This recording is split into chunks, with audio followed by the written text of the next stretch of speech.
Welcome to the Law School Toolbox podcast. Today we're talking with Kevin, who is the founder of Financial Panther, a personal finance blog that's targeted for young professionals. Kevin paid off all of his law school loans in a little over 2 years, so I think you're going to want to stay tuned. Your Law School Toolbox host today is Allison Monahan, and normally I'm with my co-host Lee Burgess. Together, we're here to demystify the law school and early legal career experience so you'll be the best law student and lawyer you can be. We're the co-creators of the Law School Toolbox, the Bar Exam Toolbox, and the Catapult Career Conference. I also run the Girls Guide to Law School. If you enjoy the show, please leave a review on iTunes. And if you have any questions, don't hesitate to reach out to us. You can always reach us via the contact form on lawschooltoolbox.com, and we would love to hear from you. With that, let's get started.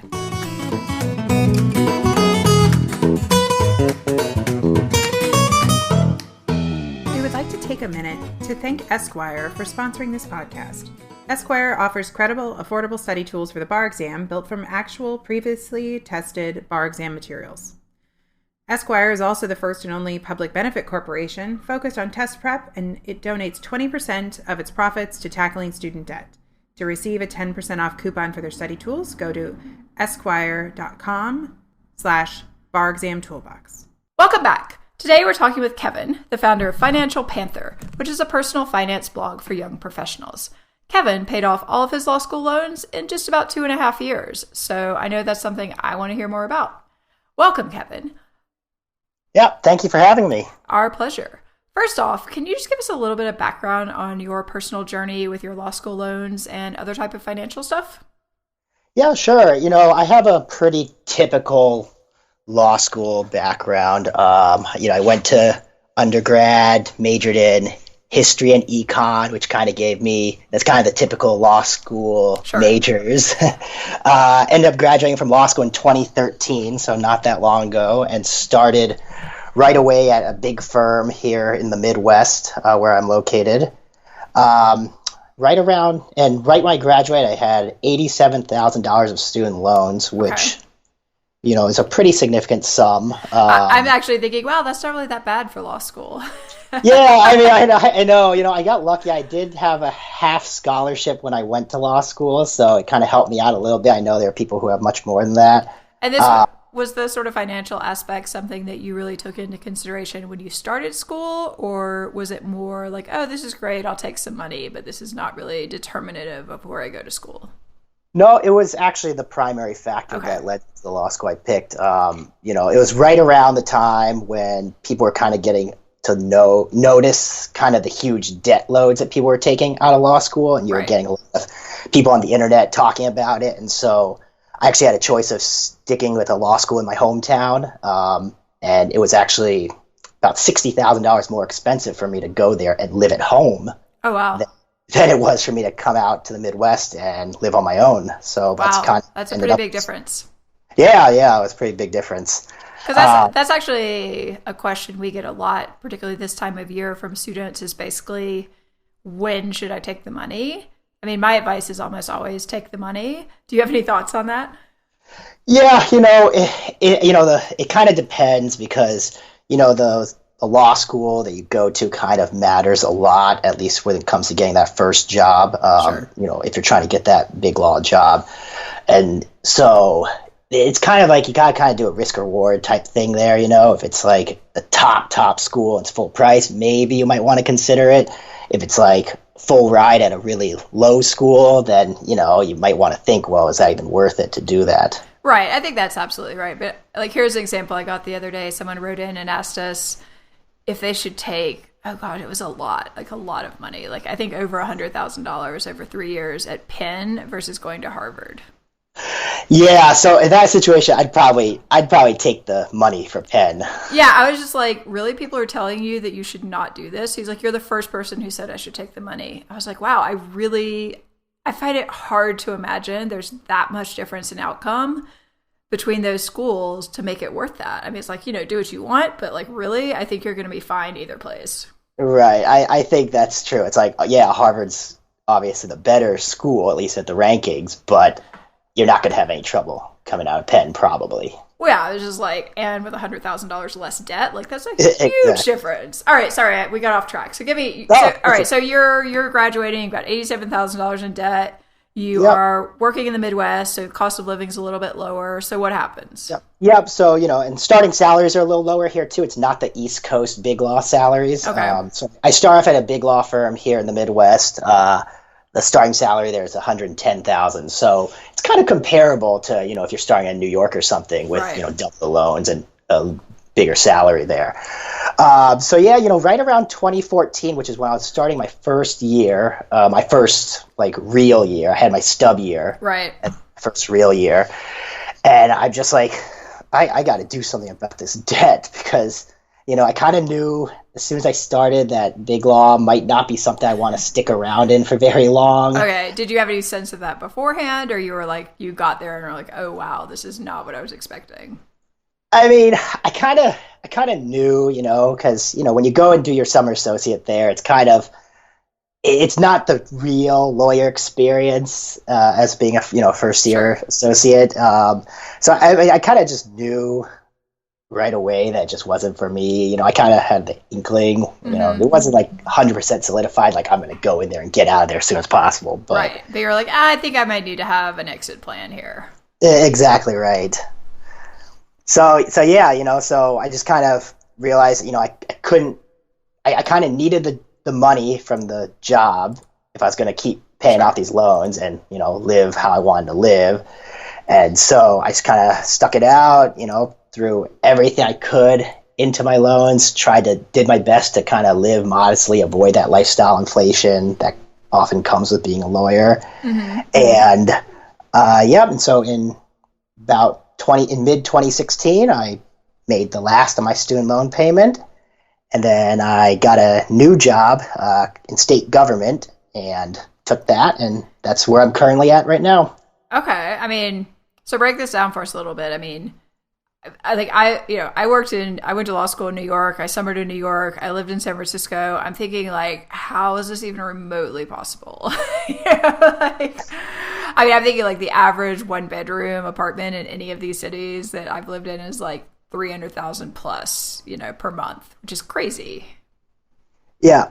What do you mean? What's well, I mean, get out of there. How did you possibly do this? I remember when I first started, I'll admit this, I was working in San Francisco at a law firm. I'd come in as a second year because I'd clerked for a year. And I remember at some point, maybe a few months in, I realized I'm literally living paycheck to paycheck. And was this is crazy. What am I doing? So I moved to a place with a much lower rent. That was the answer, was I was paying too much rent. But I mean, how can people even conceive of paying off almost $100,000 in debt in a couple of years? Yeah. So, I think one of the things is it's really about that lifestyle inflation that, and you just like you mentioned there with the paying the rent, that's the biggest thing. I just feel everyone around me, all my colleagues, they're all living in these really fancy luxury apartments. And right, so you kind of feel I've earned this, right? Yeah. And, I always think, well, I was living like a student before. I mean, when I was in law school, I was just living in kind of a, regular house with a bunch of roommates. And so it's well, I can just live like a student for a little bit longer. Okay. I mean, is that one of the things you did? Did you live with roommates? What did you do?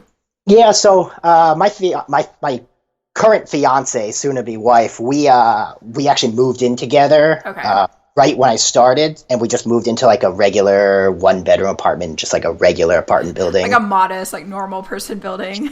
Exactly. There's kind of two types of apartment buildings basically nowadays. It's the normal apartment building and the luxury apartment building. Right. I think that's true a lot of places. Right. And every lawyer is well, I can't live in a normal apartment building. Yeah. So that's what I did. I remember once a partner in San Francisco telling me in all seriousness, well, I just don't see how anyone could live in the city on less than $500,000 a year. And I'm you do realize what you're paying all of your associates, and we're all living just fine. And before I went to law school, I was making a third of what I make now, and I still live just fine. Trust me, it's possible. Exactly. And that's one thing. There are a lot of people, they start off as a lawyer, and they kind of lose that perspective, that right. We once did not make this kind of money. Yeah, you can totally live just fine if you go out for drinks only at happy hour, Right, or like bring your own lunch or, Yeah, something like that. no, I mean, I think it is these big expenses that really kill you. Like, the rent, if you're going to have a car, are you going to lease like a top of the line car? Okay, well, that's going to be another big chunk of change that's just basically going out the window. Or, the one I love too is like people who feel like they should buy a house because they have this big salary. And I remember I actually bought a duplex in San Francisco because the market has just crashed and I was a lawyer and I was like, whatever. But, so I tell my boss at the firm, like the partner I worked most for, like, oh, I'm buying the house. She's like, oh, congratulations. That's so great. I love it when associates buy houses because then they can't quit. And I was like, yeah, it's not that type of purchase. Like I could rent these out and pay my mortgage. I wouldn't have bought it if I had to keep working for you.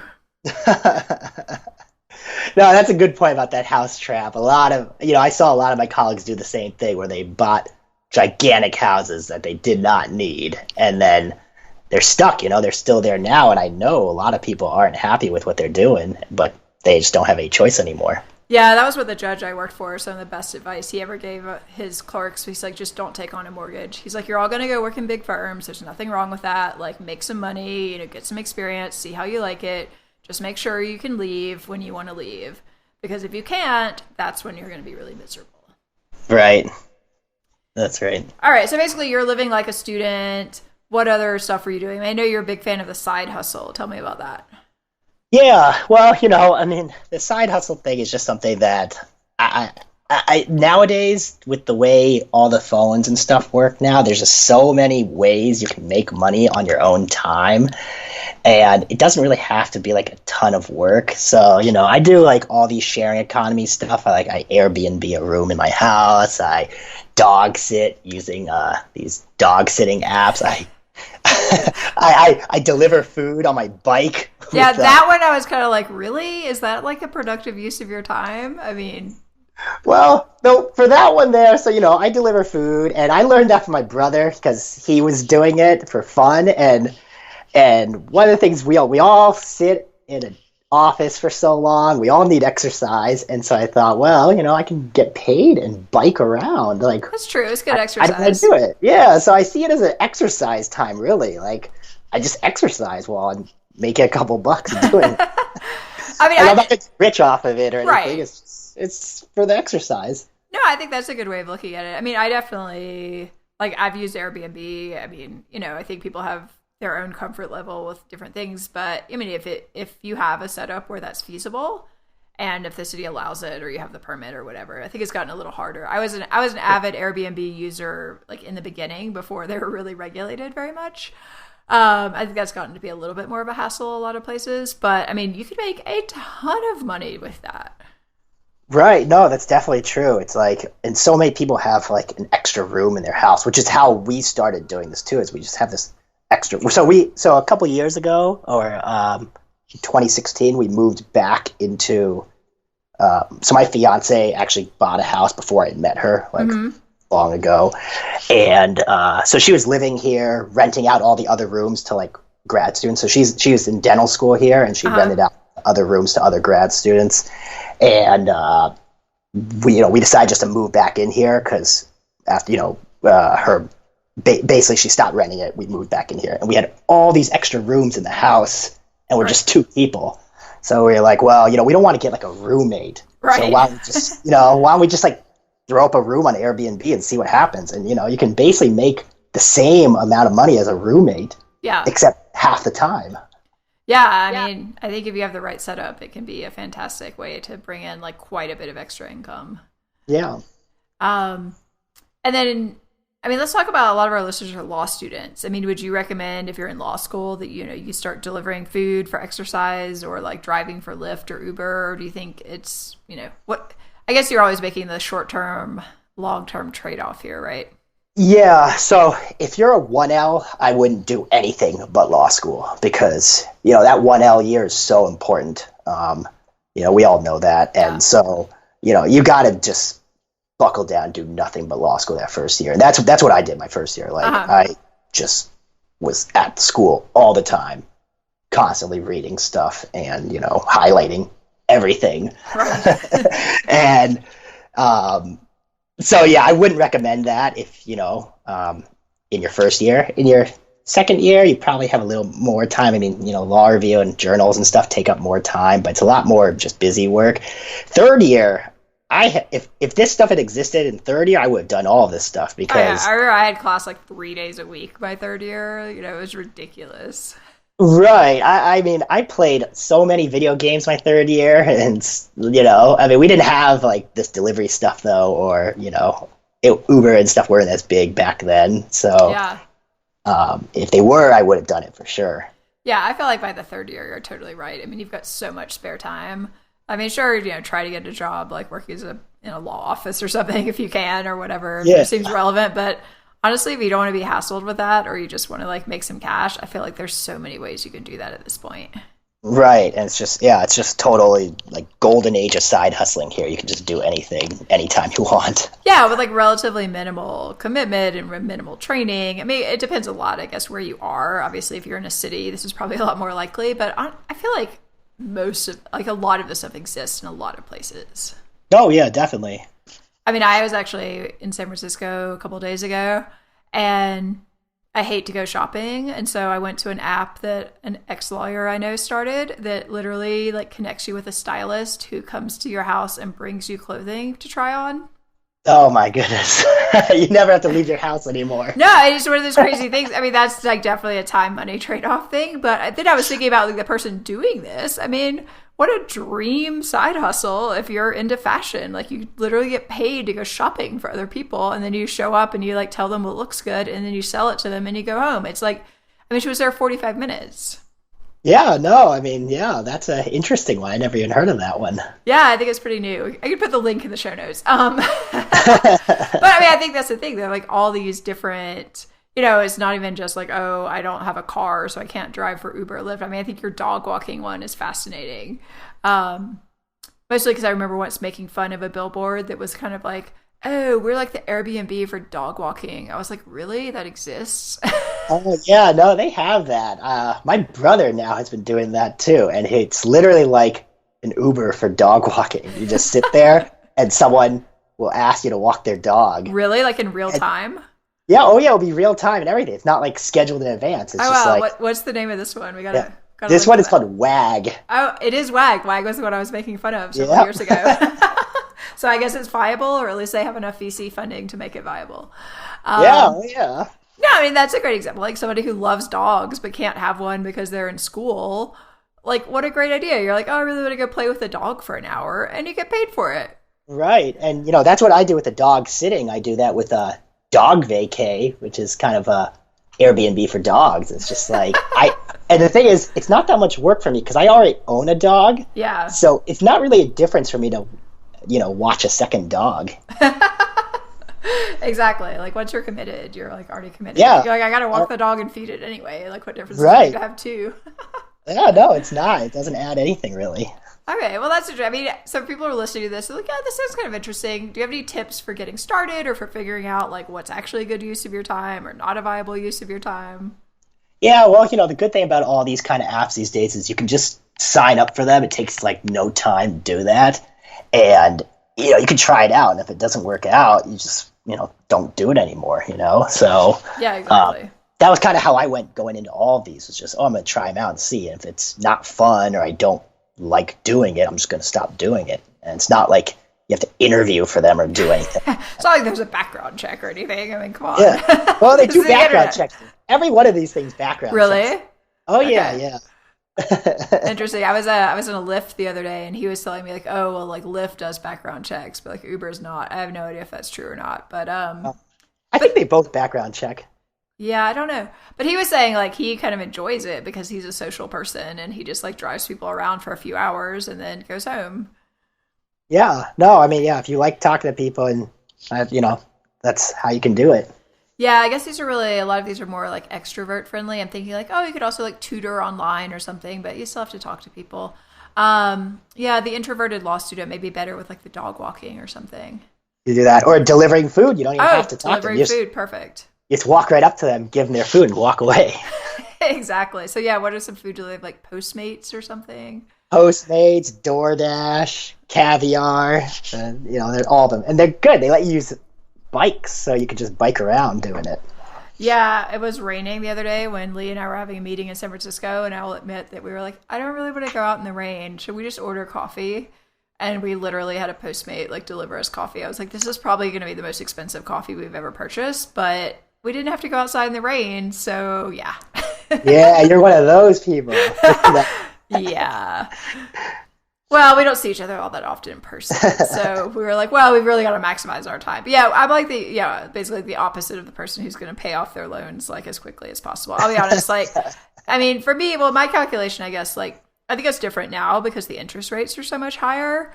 I had a bunch of loans for my first graduate school and then some loans also from law school, but they were all at like a super low interest rate. So the way I looked at it was honestly more like, well, if I want to borrow money later for like a mortgage or something, it's probably going to be more money than this. So I should just put them on the 30-year repayment plan, like not think about them again and like have it deducted from my account every month. Sure, yeah. That's what you're doing now? You're That's just what I'm doing. Because I mean, the rates are literally like 2 or 3%. So it's like my incentive to pay that off is not very high. Yeah. See, I kind of went with the opposite approach there, where I just wanted to get rid of them, like. Which I totally get. Like I understand that. I was more just like, well, I don't know. Like, is this impacting my life in any meaningful way? Like, I feel like inflation's probably going to be higher than this over time, and I could probably take this money and like invest it. So, but I mean, now the rates I think are like substantially higher on graduate student loans. Oh yeah, definitely. Because I know my sister came out later and like was like, oh my gosh, like I have like an 8% loan. Like I've got to get rid of this as soon as possible. Yeah, no, nowadays they start out 6.8 and 7.9%, which is crazy. Like, I mean, that's like you've got to do something about that. Yeah. So what kind of mistakes do you see people making like over and over again with their finances, either like basically like when they're, in that kind of first job or two, trying to figure stuff out? Yeah, it's definitely lifestyle inflation is the big mistake that people make. You come out there, you get this, most people are pretty young when they start their first lawyer job, and you can make a ton of money starting out, and you just have no idea what to do with it. So you just, get all sorts of stuff, the fancy apartment, the nice car, all those kind of things. And when you do that, you're kind of making yourself stuck, because now you need your paycheck to pay for all of that stuff. And once you get used to, once you upgrade, it's much harder to downgrade. Exactly. I think it's much easier to live like a student for like a couple of years out of school than to live large for like 5 years and then suddenly be like, oh, I want to get out of my big firm job. But the only way for me to do that is to have like 3 roommates. Like most people are not going to do that. Right. That's exactly right. Like, I don't want to live now with 3 roommates anymore. And, exactly. Even though I did it totally fine for, all of college and law school. Yeah. But I mean, all right, so let me push back on that. What if somebody comes out and they're like, whoa, why shouldn't I like adopt this like baller lifestyle? Like I'm going to be, a big firm partner. Like I'm going to have plenty of money for the rest of my career. Like why should I limit myself? Yeah. The problem is that the future isn't written. That makes a lot of assumptions that everything's going to work out exactly how you want it. And it's just like, if you want to give yourself flexibility, you have to just get used to living, on much less than you earn, because, if you're spending every dime you make, it means that you always have to make that level of money no matter what. Right. And things happen, I mean, yeah. The recessions hit, people get laid off, like probably different areas are downsized in different firms. I mean, like I was a patent litigator, for example, and that was a huge like booming area, like where all the money in these firms was coming from. But now, I mean, for various reasons, like that's kind of a dying practice area in a lot of ways. Yeah, no, that's right. And, who knows when the next recession will be, but it could be the same thing with lawyers again as what happened in the last one. Right. And then I think there are also like some structural changes that are, decreasing the need for a lot of young attorneys, particularly. I mean, I agree with you. I mean, I think, you probably want to create flexibility for yourself and also some sort of backup plan, Yeah. And the less debt and the more money you have in the bank, the broader your backup options can be. Right. Yeah. It's just about giving yourself that breathing room, basically. Yeah. I mean, and like the stress level of having to maintain this paycheck at a certain level is just like, oh yeah, that's hard. Yeah.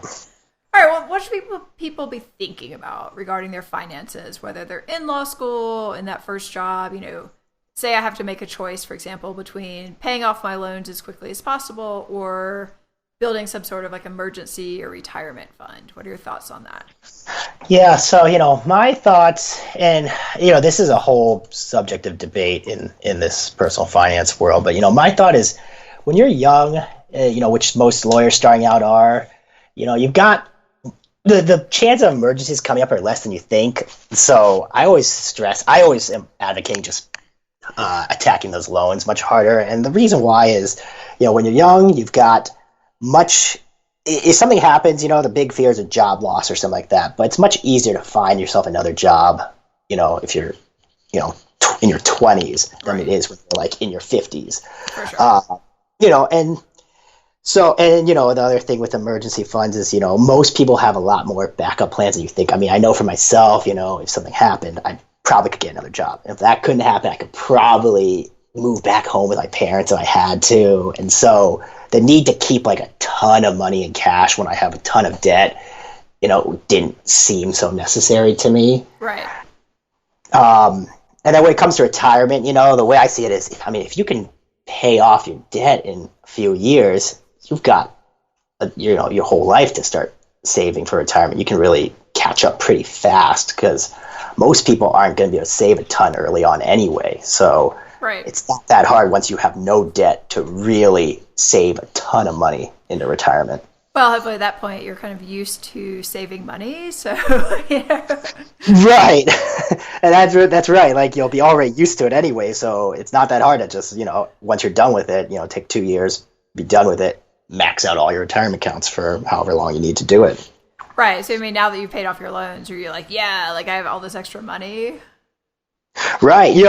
And so with me, I took a pay cut, like a big pay cut when I went to it, obviously, which is probably pretty common, I feel like, in the big law world, because I think you almost always take a pay cut. Yeah, like, people leave and they take a pay cut. And the thing is, if you've gotten used to living on way less, you can still save a ton of money. I saved the same amount of money as I did in big law, even though I'm making $50,000 less a year.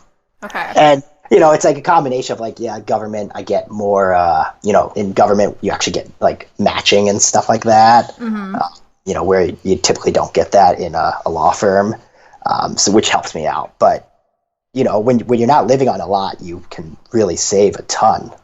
Yeah, I've seen some people give advice on the retirement thing, like, well, if your company or your firm or whoever is going to give you free money, like as a match, like maybe you should consider doing that, But yeah, I think if your debt's at like 7 or 8% or close to that, like that's like some serious interest. Yeah, no, it definitely is. yeah, it's kind of crazy. All right, well, here's a question we get a lot. People are like, well, is law school worth it? Like, how do we start to answer that?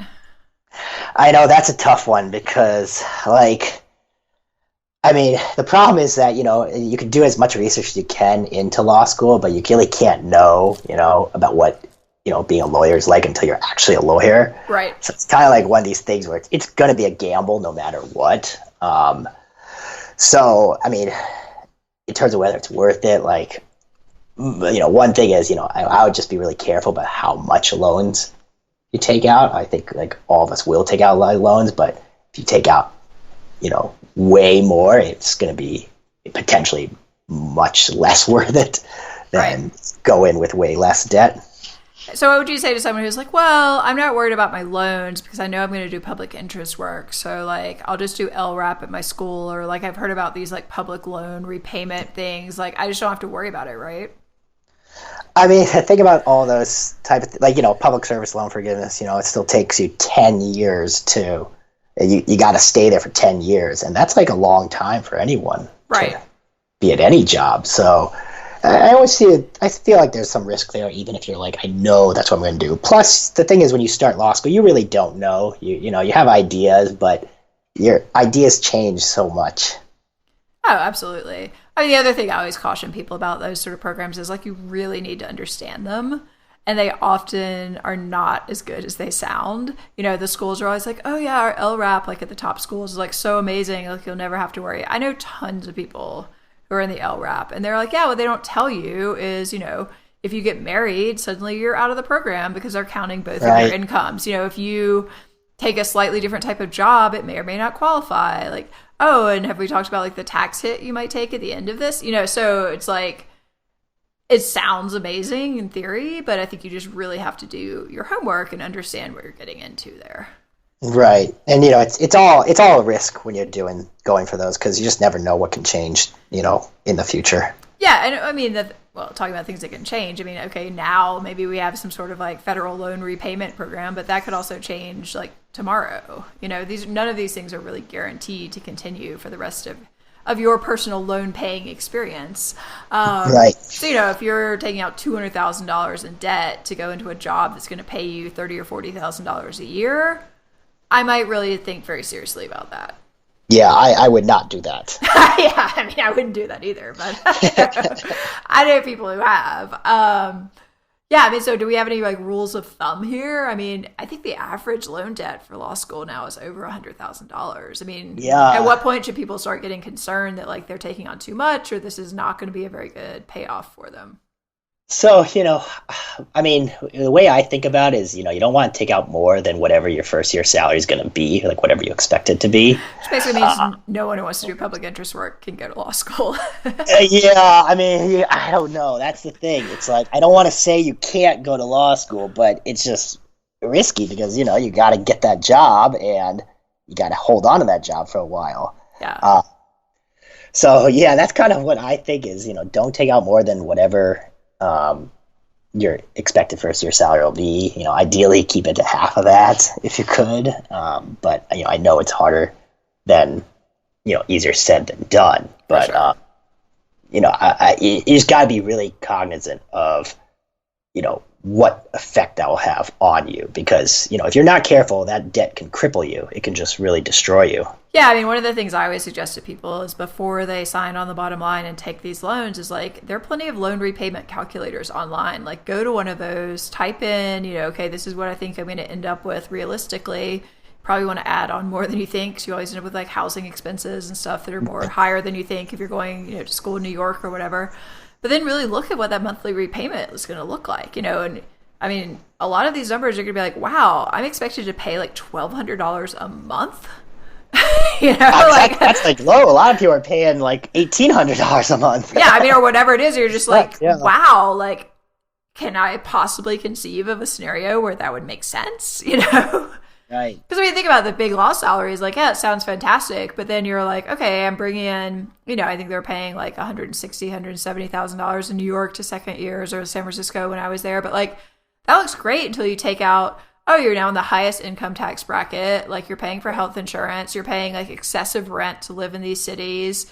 Like, suddenly you're like, wow, there's not really that much left over. Like, do I have $200,000 extra a month for my loans? Like, that's going to make things really tight. Right. And that's exactly right.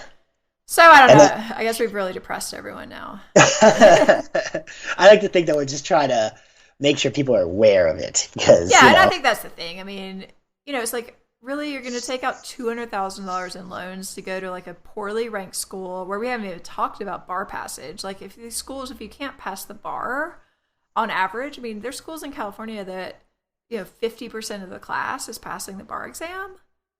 Like, you've got to be really careful going to that school and taking out loans to pay for the entire amount. Yeah, no, it's nuts. And I feel like that information is starting to get out there more, that people are starting to understand that, you know? Like, I feel like with the way the, you know, all these, like a lot of the mass media and stuff kind of picked all this stuff up, you know, about this. So I think people are starting to be more aware about it.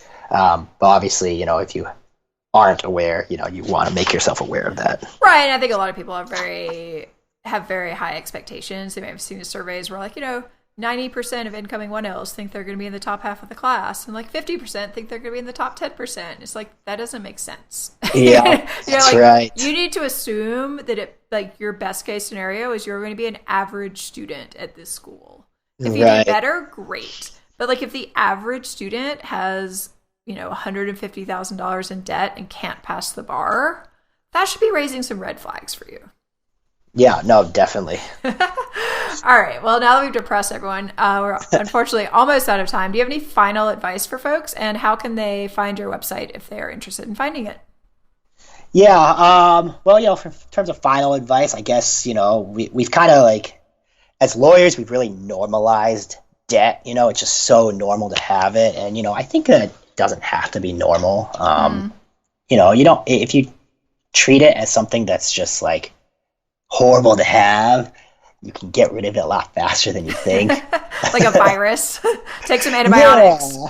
Yeah. It's just like, it doesn't have to stick around forever, but a lot of lawyers just think it is just something you're supposed to have. And this is not just true for lawyers, it's true for a lot of professionals, right. Medical people too. Same thing. They just kind of think like, well, I'll just have it and, I'll just pay it forever. Yeah, and that's my plan. I don't know. I mean, I just don't think it has to be that way. So yeah, that's kind of my final advice for people. It's just, look at debt and just think it doesn't have to be normal. Yeah, and I like the post on your website I saw today where you're like, it's never easy to get out of debt, which I think sometimes people are like, well, I mean, if I had a big firm job, like, of course I could get out of debt. And like, I remember people be like, oh, well, I'm going to pay off all my loans in a year because I'm making $160,000 and I have $150,000 in debt. So it'll just be like 2 years. And you're like, that's not how this works. That's right. And yeah, that's exactly right. A lot of people think that like, oh, if you're making a huge salary, it's so easy. And it's like, it isn't, because if it were easy, everyone would do it. Exactly. Yeah. So you're going to have to suffer. You're going to have to be the guy in the rain, like delivering coffee to people who are too lazy to get out of their house to get it themselves. I mean, that's Yeah, no, or you could just be the guy who like brings their own lunch or mooches off all the free lunches around the town or something like that. Yeah, exactly. Live like a student. Go anywhere there's pizza for lunch, right? Yeah, exactly. All right, Kevin. So how can people find your website? Yeah, so people can find me. I blog over at financialpanther.co, or you could Google Financial Panther. I'll be the first one up there. And, over on my blog, I blog about personal finance, paying off debt, side hustling, kind of all sorts of stuff that, I think will be beneficial to anyone who's kind of starting out their career or, has is trying to learn more about, how to handle their money. For sure. And I think, definitely all these resources we'll put in the show notes. And I would strongly encourage people to like really take this seriously, because I think if you don't take it seriously, eventually it's probably going to catch up with you and quite possibly ruin your life. So don't be that person. Thanks again to Esquire for sponsoring this podcast. You can learn more about them by listening to our recent podcast with their founder. We'll link to it in the show notes. To receive a 10% off coupon for their bar exam study tools, go to esquire.com/bar-exam-toolbox. All right. Well, unfortunately, we are out of time. Thank you, Kevin, for your time. If you enjoyed this episode of the Law School Toolbox podcast, please take a second to leave a review and rating on iTunes or your favorite podcast listening app. We would really appreciate it. And be sure to subscribe so you don't miss anything. If you have any questions or comments, please don't hesitate to reach out to Lee or Allison at lee@lawschooltoolbox.com or allison@lawschooltoolbox.com, or you can always contact us via our website contact form at lawschooltoolbox.com. Thanks for listening. We'll talk soon, and good luck getting rid of your debt.